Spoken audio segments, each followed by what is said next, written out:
और S for Sandeep मान लीजिए, तो एचडीएफसी नहीं सुने लोग, एसबीएफसी आज सारे करेक्टेड है स्टॉक्स। और सबसे बढ़िया बात है कि अच्छे वैल्यूएशन पे स्टॉक खड़ा है, क्योंकि नंबर्स बहुत अच्छे दिए थे और ग्रोथ के नंबर्स बहुत बढ़िया दे रहे हैं। तो एनबीएफसी में इन दिनों में थोड़ा सा माहौल, बैंक निफ्टी हो या एनबीएफसी हो, बहुत ज्यादा परफॉर्म नहीं कर रहे हैं as compare to the consumption stories. But मुझे लगता है कि कंजम्पशन स्टोरीज के फाइनली तो जो सरोगेट बेनिफिट है वो फाइनेंसिंग कंपनीज को ही मिलेगा, क्योंकि इन कंपनियों को भले वो इनकम टैक्स का बेनिफिट बजट में था या अभी हमारे जीएसटी का बेनिफिट है, तो इन सब में कंजम्पशन जब बढ़ेगा तो यहाँ फायदा होगा। फिर ये कंपनी लोन अगेंस्ट गोल्ड करती है, एमएसएमई लोन्स करती है, बढ़िया काम है बहुत ही। इनफैक्ट अच्छा इन्होंने एयूएम की ग्रोथ पिछले कुछ सालों में दिखाई है और करीब 8,000 करोड़ से ऊपर का इनका एयूएम है और क्रेडिट रेटिंग्स भी बहुत स्ट्रांग है एनबीएफसी में। इनफैक्ट वैसे रहता ही है, बट ये कंपनी ने मैनेजमेंट की क्वालिटी भी मैंने देखी तो बहुत बढ़िया लगी। इनके कॉन कॉल पढ़ रहा था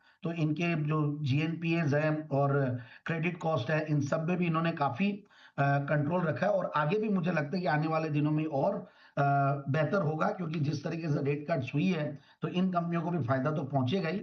और जनरली इन लोग के थोड़े से मार्जिन हायर साइड में रहते हैं, तो इनको वो बेनिफिट आगे दूसरी तरफ मिलता है। सो ओवरऑल मैनेजमेंट का जो टोन और आउटलुक था वो ऐसा लगता है कि काफी कॉन्फिडेंट है। और आगे आने वाले दिनों में जिस तरीके से काफी सारे मेजर्स आरबीआई ने लिए, हमारे रेगुलेटर्स ने लिए हैं, बहुत बढ़िया पूरे इस सेक्टर के लिए कर रहे हैं, क्योंकि एनपीएस की, एसेट की, ये सब की क्वालिटी बढ़िया होती जा रही है।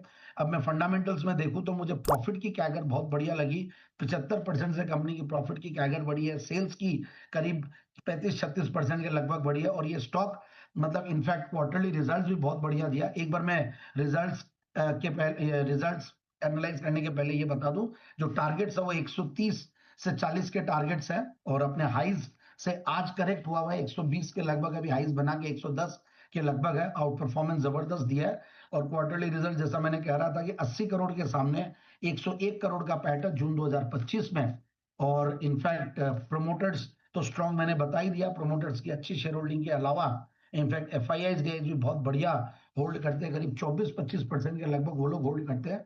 So that also gives a good confidence. And कुछ रिनाउंड अच्छे अच्छे नाम है जो कि इन्वेस्टेड है, भले मैसाचुसेट्स इंस्टीट्यूट ऑफ टेक्नोलॉजी हो, मलाबार हो, और ये सारे नाम भी पब्लिक शेयर होल्डिंग में आ रहे हैं।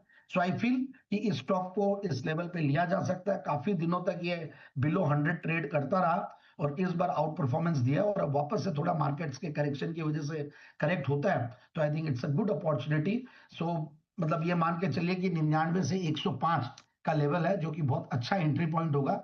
मार्केट्स करेक्ट हो रहे हैं, स्मॉल कैप मिड कैप हालांकि आउट परफॉर्म और रेजिलियंस जरूर दिखा रहे हैं, बट फिर भी करेक्शन होता है तो सब करेक्ट होते हैं। तो मेरे हिसाब से स्टैगर्ड वे में बाइंग करें स्टॉक में। एंड यही मेरा आज का बिगनर था शेयर है।